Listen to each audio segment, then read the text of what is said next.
Min mor hun gjorde altid sådan her, og hun gerne ville have ørerne ud, så det prøver jeg lige.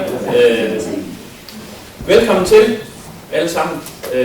Nogle af jer kender jeg, og nogle af jer kender jeg ikke. Så for en sikkerheds skyld, så må jeg hellere sige, hvad jeg hedder. Det glemte jeg sidste gang, vi lavede med hernede. Jeg hedder Jakob Brøndum, jeg er leder af Medborgercentret her, som vi åbnede dørene for 1. juni, men som har været i støbeskeen i hvert fald Jenny Green og Jenny har været med i noget af processen, i hvert fald i 3-4 år. Så, men vi har inviteret langt de fleste af vores nærmeste naboer, fordi Medborgercentret her skal tage udgangspunkt i det lokale miljø, som er her i Vista-centret, og vi er glade for, at KFI ikke er her, fordi det må vi jo ikke kalde det med, vi skal kalde det Nordens Plads. Så det gør vi også.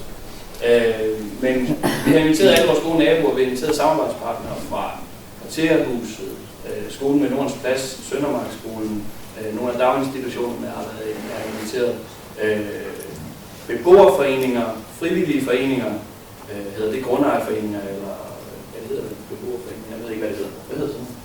Ejerforeninger, har været inviteret. Vi er et medborgercenter, og det er meget nemt at slå op, hvad et medborgercenter er, men man får bare aldrig noget entydigt svar. Så jeg tror, jeg vælger at tolke det sådan. Det var forleden dag, jeg stod og tænkte højt sammen med Usma. Så dernede, så kom jeg til at sige, at det er jo et medborgercenter, det er jo ikke et forborgercenter. Og det er egentlig sådan lidt det, der er grundtanken i den måde, vi forsøger at arbejde os i gang hernede. Og sige, vi skal ikke være et center for borgerne, vi skal være et center sammen med borgerne. Og borgerne, det er også samarbejdspartnere og foreninger og andre interessenter. Vi har bøger på hylderne, og det er der er et link til det gamle bibliotek. Vi har en biblioteksfunktion, men det er ikke biblioteksfunktionen, der er vores primære funktion. Det er en af de ting, vi skal lave. Vi skal låne nogle bøger ud.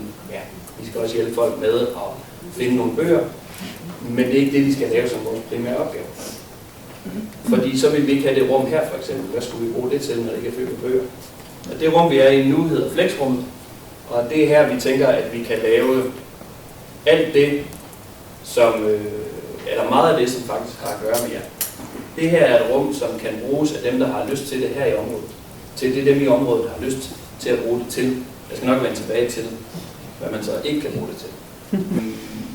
Rummet herinde, bare så I kender rammerne, er, skal jeg se, at tegningen vist nok 56 kvadratmeter stort. Så noget i den stil. Hvis der sidder en arkitekt, så må jeg sige til, hvis det lyder fuldstændig vanvittigt. Cirka 56, der kan være sådan cirka 40 personer, alt efter hvor tæt brandinspektøren er på området. Det kan godt være lidt flere, hvis han ikke er.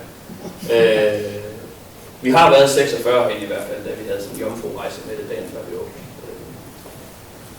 Så mødelokalet derovre er nummeret til 6 personer, så det er sådan mindre miljø. Og så har vi så vores rum uden for glasvæggene her, som vi ikke rigtig kalder noget. Man kunne kalde det et multirum, eller medborgercenter, et store rum, eller hvad ved jeg. Det må vi finde ud af sådan lidt derhen af, hvad det kommer til at hedde. Det vil vi ikke have lov. Det skal vi ikke bestemme over.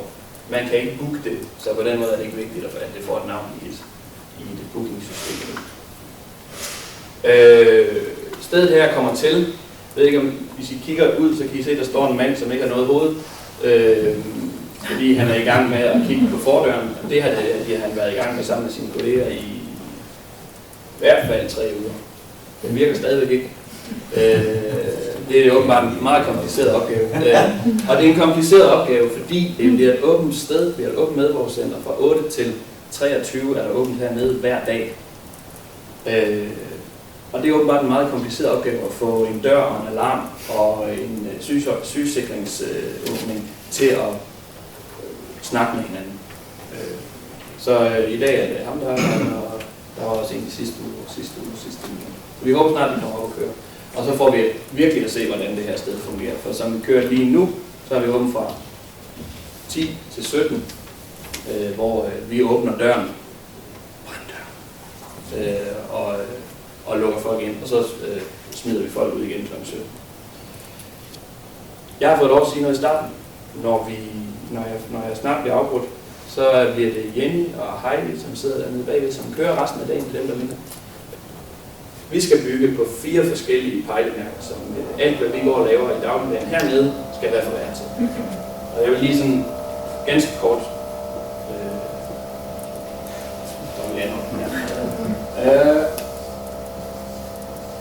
vi har et pejlemærke. Ja, jeg skriver ikke det. Der står det nære. Man kan også tænke lokalmiljø, man kan tænke nærhedsprincipper. Hernede tænker vi, at det nære er noget af det, vi blandt andet derfor vil have i dag. Det betyder, at medborgercenteret skal være et medborgercenter, der bygger på, at vi kender vores naboer, vi kender folk, der interesserer sig for det her område, og vi arbejder sammen med dem til dagligt for at skabe positive ting, eller hvad kan man sige, positive forandringer, hvis der er brug for forandringer, eller bare i det hele taget positivt indhold for folk, der bor i det her område. Det var det ene pejlemærke.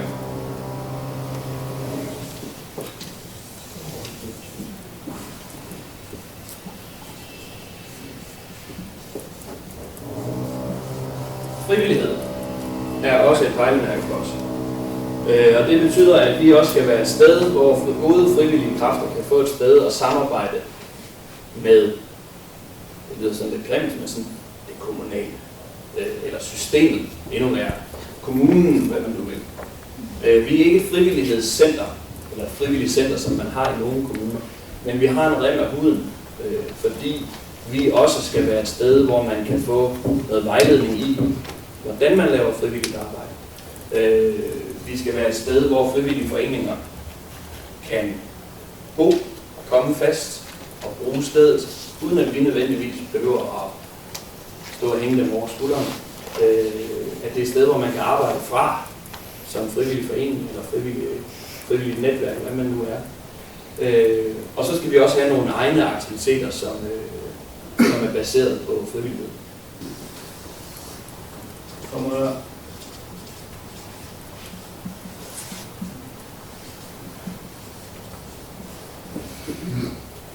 Mangfoldighed, står der. Ja. Det er også et af vores pejlemærker. Og det betyder, at når vi kigger på, hvad vi laver hernede, så kommer vi ikke kun til at fokusere på en målgruppe, en borgermålgruppe. Vi kommer ikke til at sige, at vi laver for eksempel, vi laver noget for, lad os sige, vi laver noget for børn i udsatte positioner, men så må vi ikke blive fanget i kun at lave noget for børn i udsatte positioner. Eller lave noget for studerende. Det må vi heller ikke kunne lave. Eller lave noget for ældre, eller unge, eller noget. Det må vi simpelthen ikke. Og så det fjerde og sidste pejlemærke. Det er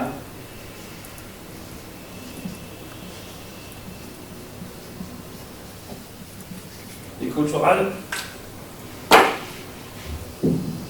Det kulturelle kan jo være mange forskellige ting. Kulturelle kan både være det, at vi for eksempel har litteratur stående på hylderne, at vi vil muligvis lave nogle forfatteraftener ude, nogle små seancer herinde, for eksempel med sangskriver eller den slags ting. Men det kan også være kultur forstået som forskel i kulturer rundt omkring. Så der kan også være et internationalt udsyn der hedder,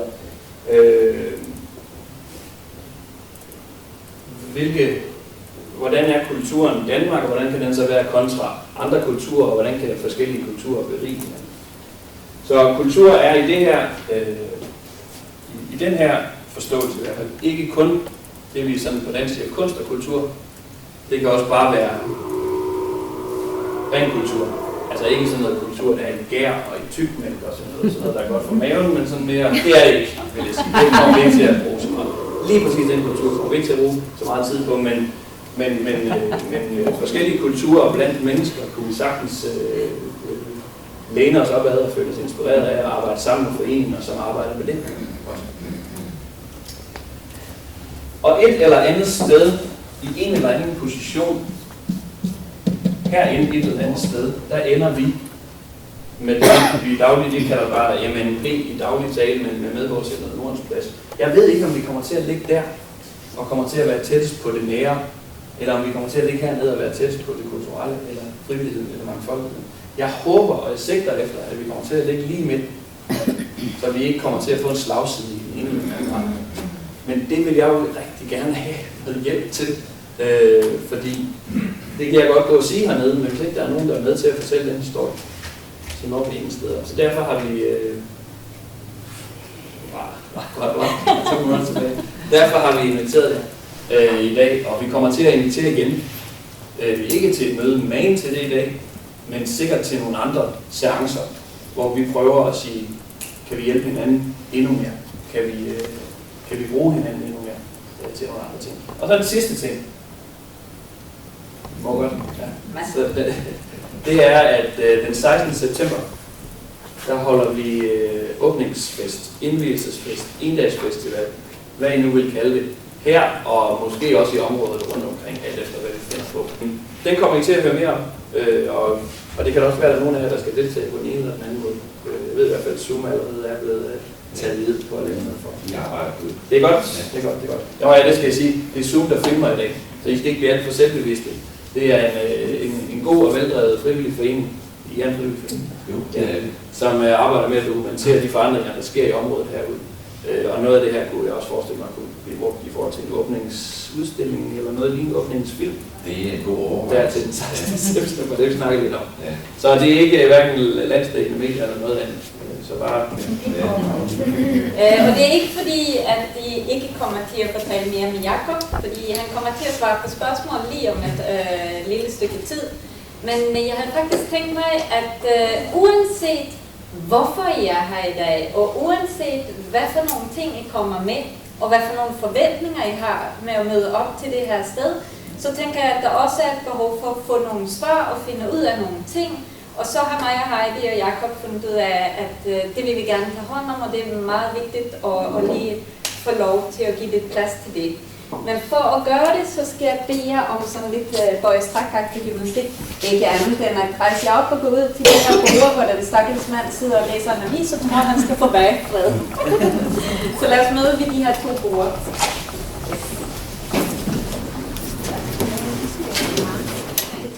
Mødedeltagerne blev bedt om at finde nogen, de ikke kendte så godt, og sammen med dem kigge på de her 10 punkter, som der var skrevet ned i forvejen, og se om man kunne finde svar på de spørgsmål. Eller er det noget helt andet, I egentlig gerne vil have svar på? Prøv lige det her, og så har I et par minutter til at finde ud.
Hvordan vil medborgercenteret sørge for, at jeg får mere samarbejde i andre? Det er jo meget interesseret i at finde ud af, hvad for nogle ting, som vi arbejder med, kan måske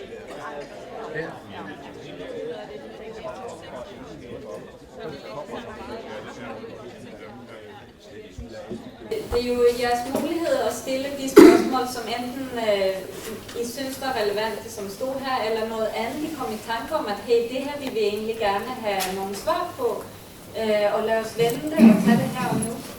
Ja?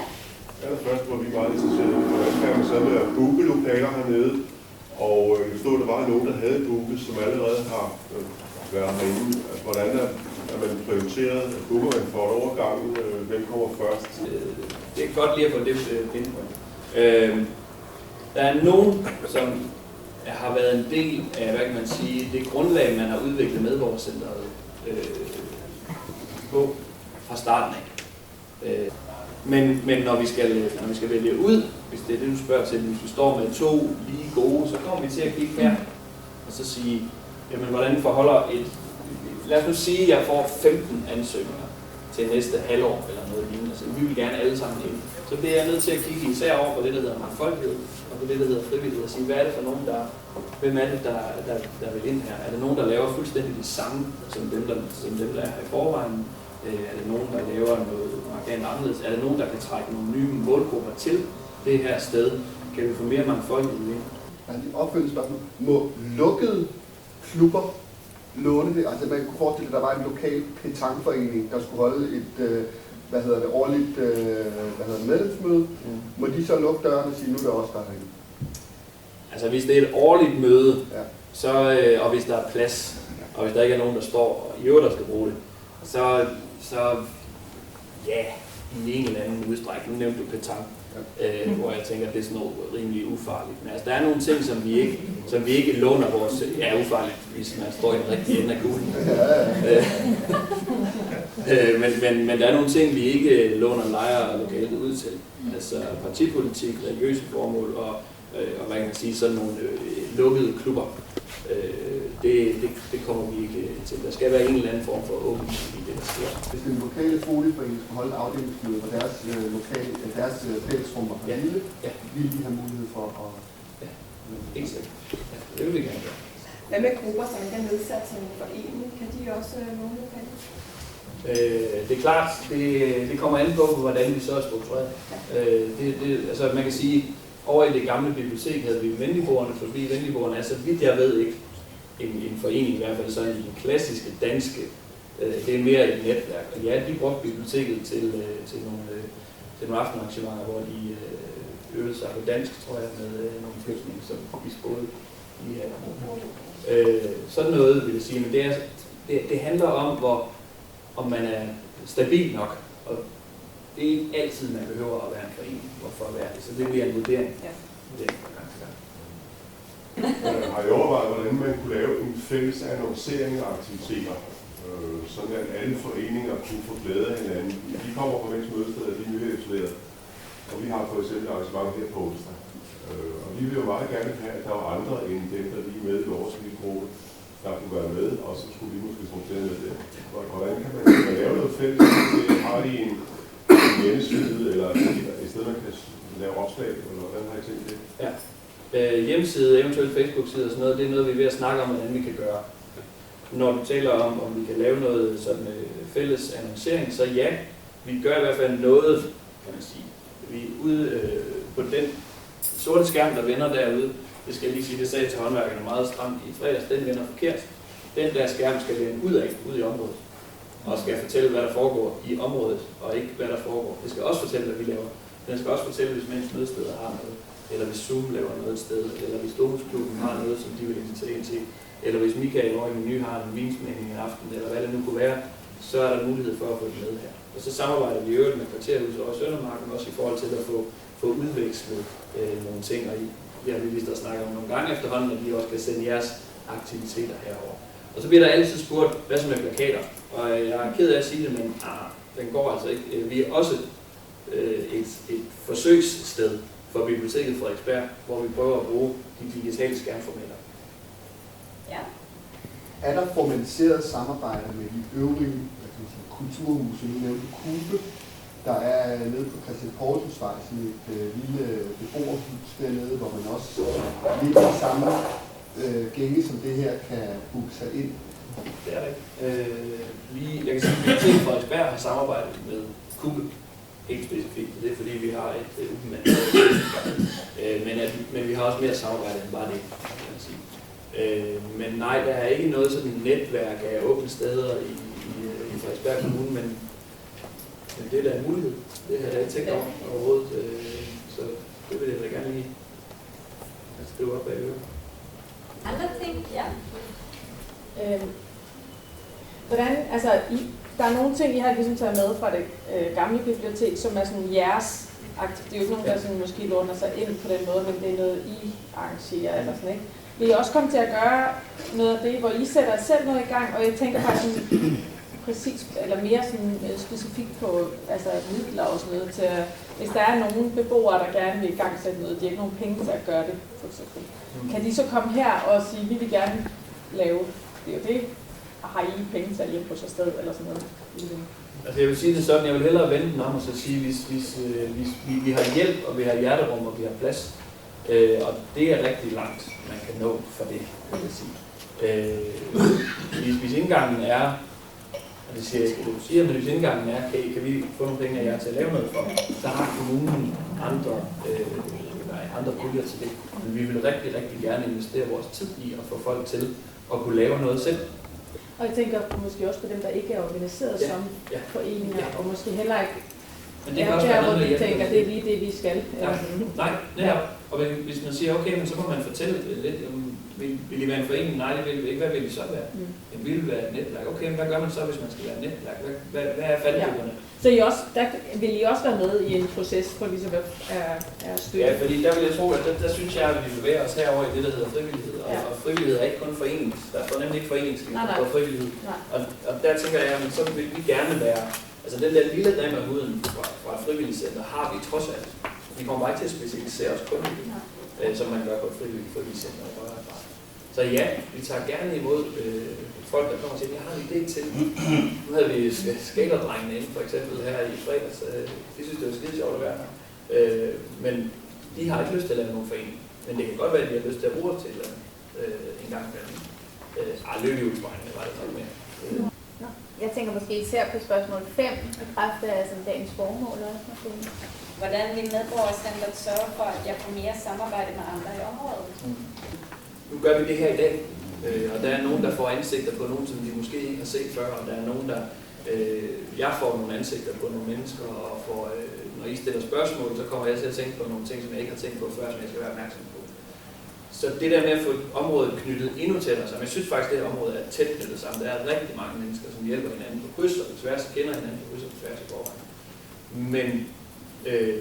Men der er stadigvæk nogen, som ikke har noget med hinanden at gøre. Og som, jeg kan ikke se, hvem af jer, der lige skal pares med hinanden, så I vil kunne nå noget helt tredje og helt fantastisk. Men det her kan være et sted, hvor man kan mødes om det og finde ud af, hvem er det egentlig, der er her i det hele taget. Det er ikke et spørgsmål, det var bare noget, til at tænke på. Mental sundhed, det er jo sådan også ret meget op i tiden i øjeblikket, og Frederiksberg Kommune er jo også en prøvekommune i forhold til at arbejde med mental sundhed, hvor man jo arbejder med den her ABC-metode, at man gør noget aktivt og gør noget meningsfuldt, man gør noget sammen.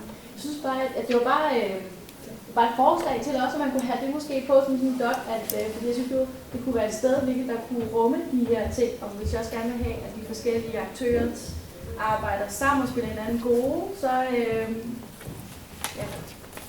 Det er lidt sjovt, ja. Vi havde ikke talt om det i forhold til ABC, men nu siger det, kan jeg jo godt huske. Men vi talte om det, der var sundhedsdag herude for ikke så lang tid siden, hvor vi netop talte om en fast sundhedsdag. Altså, jeg er ret ny i det her område. Hvorfor hedder det ingen sundhedsdag? Det hedder Frederiksberg dag eller andre steder. Ja, men det er sådan... og så sagde det for eksempel, det kunne være, altså det er jo også sundhed, at man har en god dag. Altså, og at man er sammen med nogen om at lave noget andet, det er jo også mental sundhed. Så vi er på sporet. Jeg tror bare ikke, vi har været sådan helt officielt og været inde på sporet. Men det kunne rigtig meget binde de der 4 ting sammen. Den kunne være lige mellem faktisk på en eller anden måde.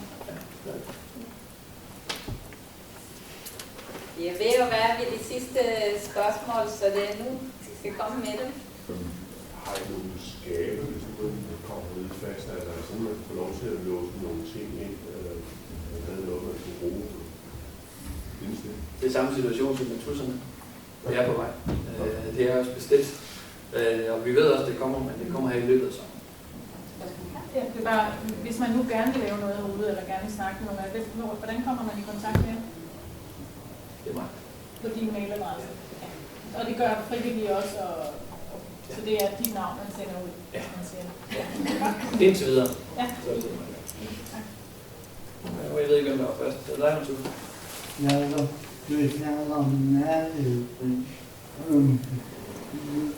Har jeg overvejet aktiviteter på det område, det har vi helt bestemt. vi har både overvejet at lave noget herude, altså lige ude foran, det der nu kan lade sig gøre, imens der stadigvæk kører tungt artilleri, der er sagt forbi. Men når, jeg har også set tegningerne af, hvordan området ude kan komme til at se ud, og altså jeg har masser af idéer til, hvordan vi kan arbejde den vej, og den vej, og den vej, og så videre, så videre. Men vi starter her, og så stille og roligt kommer vi til at tage meget, meget gerne vil vi ud og arbejde.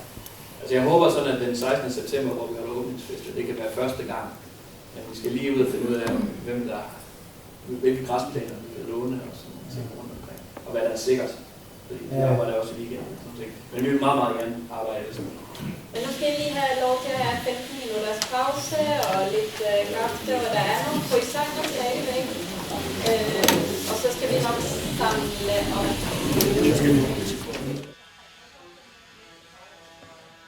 Der er jo en livlig snak, og det håber jeg, fordi at I enten kender hinanden eller ikke kender hinanden, og I taler lidt sammen på tværs. Det skal vi jo arbejde videre med nu her. Vi har en lille metode her, der hedder 360 grader, som er sådan en metode, hvor vi prøver at komme hele vejen rundt. Der ligger herude i hjertet, som er det her grønne bord herude i midten, der ligger 3 store stykker papir. Og på de 3 stykker papir, der ligger der nogle tusser og nogle kuglepenne. Det I så skal nu, det er, at I skal gå ud til de her 3 forskellige papirer, og så skal I egentlig skrive jer ned. Hvem er I? Hvor kommer I fra? Og nogle af jeres tilbud, ikke dem alle sammen. Men nogle af de tilbud, I har, som repræsenterer hver jeres sted, og den baggrund, I kommer fra. Det, der så er meningen, det er, at man har skrevet lidt ned, og så går man rundt og kigger, hvad de andre skrevet. Er der noget, hvor jeg kan se, der er en kobling til mig? Det der, de laver der, det kan jeg også godt byde ind med. Så kunne man eventuelt sætte en bemærkning på, eller man kan skrive sig selv på og lave en streg ind til det, til den anden, til de andre, hvor man synes, der er nogle koblinger imellem os. Så på den måde, så kan I egentlig få øje på, dem her, dem har jeg ikke hørt om før, eller dem kunne jeg godt se mig selv arbejde sammen med. Enten her eller ude i området. Det er egentlig en for at åbne op for, hvilke samarbejdsmuligheder er der egentlig. Og når vi gør det på den her måde, så kommer der lidt ord på det. Der kommer forbindelser, vi skaber nogle koblinger mellem de forskellige aktører, som sidder til stede her i dag. Det kan også være, at I kommer på nogle helt andre, som ikke kunne have været her i dag, som vil være gode at sætte på som en lille forbindelse. Det er simpelthen for at skabe lidt mere fokus på, hvem er til stede i dag, og hvordan kan vi samarbejde tættere. Men tænk ud af boksen, som man siger. Tænk på, hvordan vi kan samarbejde omkring. I kan have nogle af de her 4 pejlemærker med op i hovedet, når I gør det. Men der er ligesom 3 store plancher. Skriv på, skriv tydeligt, skriv jeres navn, skriv hvor I kommer fra. Nogle enkelte bud på, hvad kan I tilbyde, og er der nogen, som har lyst til at lege med. Så I skal op og stå igen. I skal ud og koncentrere jer om de her 3 store papirer, der ligger herude. Så værsgo at komme ud igen. I må ikke tage stemmen. Altså, vi kan godt dreje på det bagefter.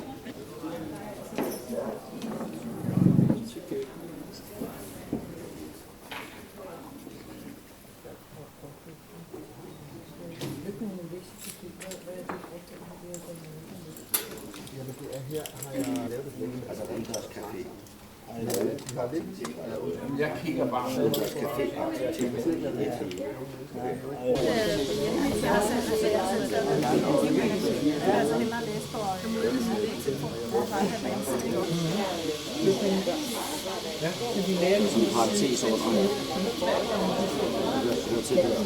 Og vi er en forening, der består af mænd med alsigelser. Det vil være, men de bliver ved.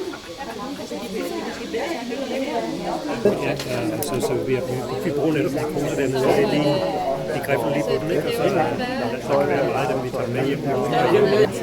Han siger, at samarbejdet er nej, men vi kunne tænke dig at lave herude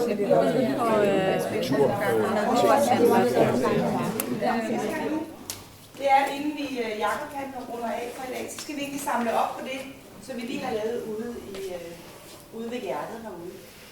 Og Og jeg kan selv i hvert fald se, at der er mange af jer, der har skrevet rigtig meget på. I skriver jeres tilbud på. Og nogle af jer har allerede sat streger og forbindelser imellem ting, I kan se, der er samarbejdsmuligheder. Er der nogen, der har lyst til at fortælle om nogle af de samarbejdsmuligheder, som I kan se indtil videre? Vi hedder jo Mænds Mødested, og vi er ret gamle. Vi startede den 5. februar i år med et indledende møde, der blev startet på Sundhedscenteret. Eller ikke på Sundhedscenteret, men af Sundhedscenteret. Og vi har så arbejdet siden og havde vores stiftende generalforsamling den 31. maj. Og nu er vi hjemløse, men vi prøver at falde ind de steder, vi kan i kommunen. Og hvor vi er blevet bedst velkommen, det er herude på Nordens Plads, via Nordens Have. Har du set nogle koblinger her, du tænker? Alt for mange. Alt for mange. Ja. Men jeg kan også se, at der er nogle andre end mig, der har gjort. Ja. Jeg tror, det er mig, der kommer til at lave denne her. Som er et samarbejde, jeg kunne se mellem Mænds Mødesteder og Zoom, som vi talte om. At det kunne være, at der var nogle ting, som Zoom kunne, og I har nogle medlemmer hos jer, som måske er dygtige til at redigere noget. Og så kunne I måske samarbejde omkring nogle ting der.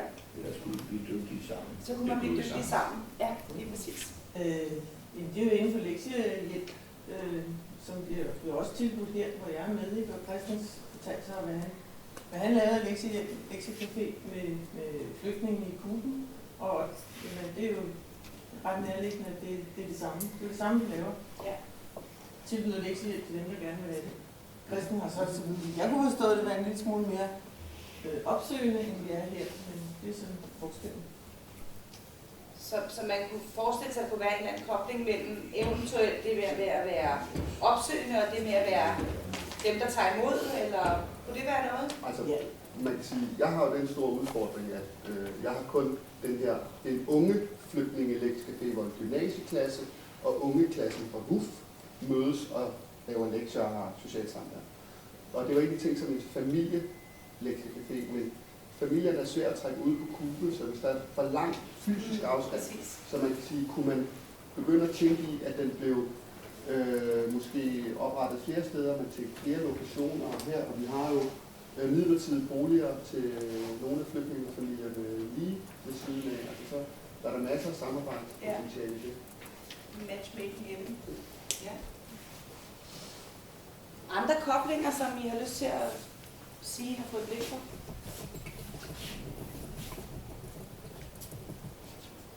Nej. Men altså, må ikke der er noget, der sviger alligevel? Fordi når man har lavet sådan noget her, så lidt ligesom de her spørgsmål, så kommer de første, der egentlig går i gang med dem. Så kan det være, at man kan se koblinger på en anden måde.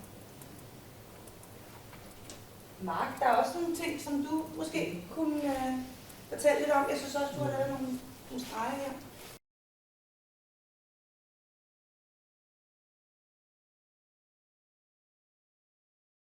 Det er Cykling uden alder, et ældre projekt, vi laver sammen med Medborgercentret og Akacegård på Kolotte, hvor vi kommer til at mangle nogle frivillige til at trampe rundt i nogle cykeltaxaer, som skal ud og køre med nogle ældre beboere, plejehjemsbeboere. Så det var et projekt, hvor jeg tænker, at de kan slå felterne sammen. Så har jeg også skrevet Nordens Have op, fordi jeg kan se, at Tove hun desværre ikke er her i dag. Men også et projekt, som allerede af egen kraft har været ude at få fat i Mænds Mødesteder, og vi den vej igennem har fået kendskab til dem. Og det er igen sådan noget netværksagtigt, som er enormt vigtigt, at vi arbejder videre med at blive bedre til herude i området. Og så fik jeg øjnene op for Mansour, som sidder derovre. Han er engageret i forhold til BD1-projektet, som er det hus, der bliver færdigt hernede. Omkring regner vi med, det bliver færdigt. Og der er masser af gode muligheder for at prøve at dyrke nogle fokus på handicapidræt, men i det hele taget på at have fokus på det her med, at vi skal skabe nogle fællesskaber, som går på tværs af fysisk handicap, alder, mental sundhed og alt muligt andet. Tænk at holde en sen aften, eller det behøver ikke at være på kl. 10 til 11, men på 7 og så derudad, hvor nogle af dem, der havde haft et spændende liv, tog at fortælle om, hvad de har oplevet og fået ud af det, og man har altid fået noget ud af sit liv, for ellers var vi jo ikke her, hvor vi er. Så jeg synes, at hvis vi alle sammen kunne gå på tværs af hinanden og melde frem med nogle af dem, der stod og fortælle om, hvad de havde oplevet, så ikke en skøn aften. Ja, det er rigtigt. Ja. Jamen, jeg vil da godt fortælle lidt om vores projekt. Det er undervisning i cyklister. Her på Toges Vista, som nu hedder Nordens Plads, eller hvad det hedder. Men det er så stadig bero nu. Vi har undervist i 2 år cirka. Så kom byggepladsen ude på vores bane, og så gik det lidt, så det ligger stille nu. Men altså, vi kan snakke om de der ting, vi kunne samarbejde om. Så vi har haft cirka 130 elever, og de fleste har været kvinder, indvandrerkvinder. Vi kommer fra alle mulige lande. Der kunne jeg godt tænke mig, at vi arbejder med sundhedscenter og sådan nogle ting. Så der er nogle samarbejdsmuligheder der. Ja, jeg vil bare lige sige til dig, vi kommer gerne på besøg, når I først har banen klar, så skal I nok lave ture. Det lover jeg. Der er allerede noget godt i gang her. Jeg har mit udgangspunkt ned omkring Kube, Solehave, Klintholm og Lillemandsparken. Vi laver noget, der hedder Walk and Talk for ældre, hvor man går en lille tur og får en kop kaffe. Det nære kunne vel også være, at man inviterede hinanden på besøg.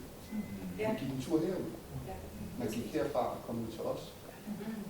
Så sørgede man for, at der var lidt kaffe, så man havde lidt brændstof på tanken til den lange tur hjem igen. Og der tænker jeg, sådan nogle netværk og sådan nogle forbindelser, det var også derfor, jeg spurgte ikke ind til Kube, fordi de har også mange tilbud derude, så man måske endda direkte kunne kopiere og bare sætte ind her.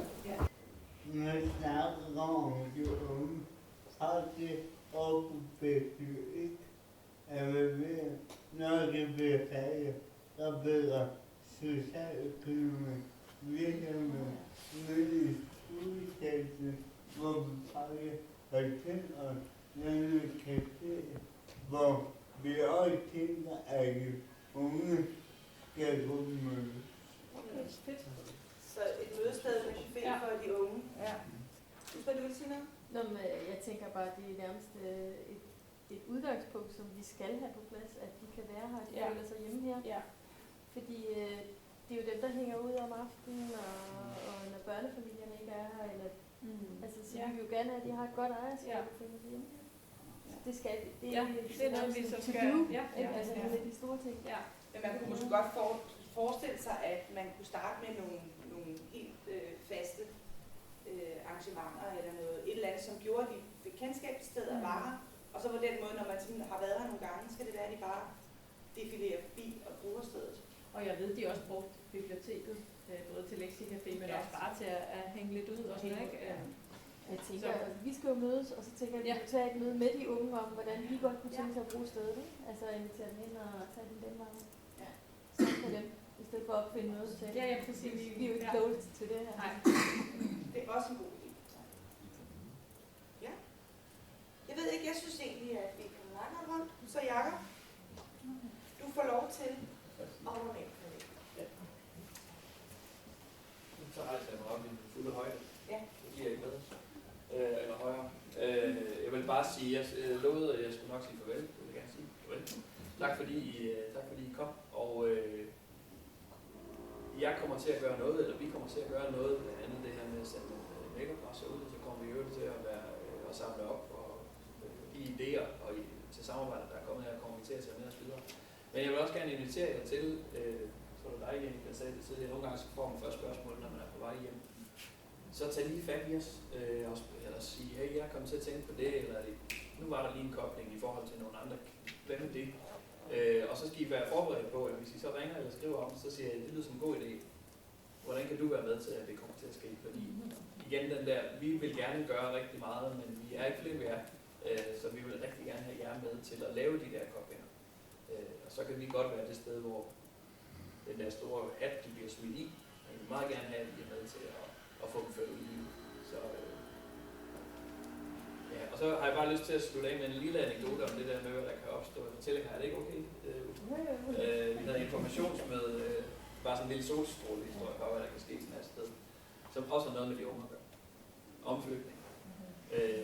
Vi havde informationsmøde herude, og der sad 75 mennesker som kom og hørte lidt om, hvad medborgercenteret var for et sted, og det var før vi havde fået bygget hjertet, og der var stadigvæk skruetvinger på tingene, og støv i hele rummet og så videre. Og så kommer der 3 unge mennesker med oprindelsesland et andet sted end i Danmark i hvert fald. Helt nye i Danmark, ikke? Hvad siger du? Helt nye i Danmark. Helt nye i Danmark, heldigvis det. Men de kommer og kigger ind, og så gik Usma ud og sagde, kom lige med ind, og så stod I og snakkede lidt, og jeg tror, de kom fra en krigszone, og det sådan det var. Og så lige pludselig så opstår der et helt spontant møde, hvor Hatte Inger, som nogle af jer kender, med den flotte hatte, kommer derhen, og så tror jeg indgangsreplikken var, jeg har også oplevet krigen. Og så lige pludselig står der en dame på, hvor gammel er Inger? Lidt over 80. Lidt over 80, ja. Lidt over 80 og nogle unge helt nytilkommende, og taler om, hvad krig er for noget. Og der fik vi så fik vi lynhurtigt en masse idéer til, at så skal der fortællefestival, fortælle aften om krigshistorie, for eksempel, som var noget af det, man kunne mødes om. Det kan jo være hvad som helst. Og det er sådan lidt, jeg får kuldegysninger hver gang jeg fortæller den, fordi det er sådan et sted, jeg godt kunne tænke mig, at det her sted var. Det er et sted, hvor man bare mødes, og så sker der noget, som man ikke havde forestillet sig. Og I er så velkommen til at sende folk i den her retning, hvis de har et eller andet, de gerne vil. Så skal vi nok være med til at sætte den i gang. Så det var bare lige sådan en lille send-off, som vi kan gå ud og sprede solskin i livet. Og så endnu en gang mange tak, fordi I gad at komme. Og hvis der er nogen, der vil have en croissant med, så må I meget gerne. Så må I lige komme ud. Men vi snakkes ved.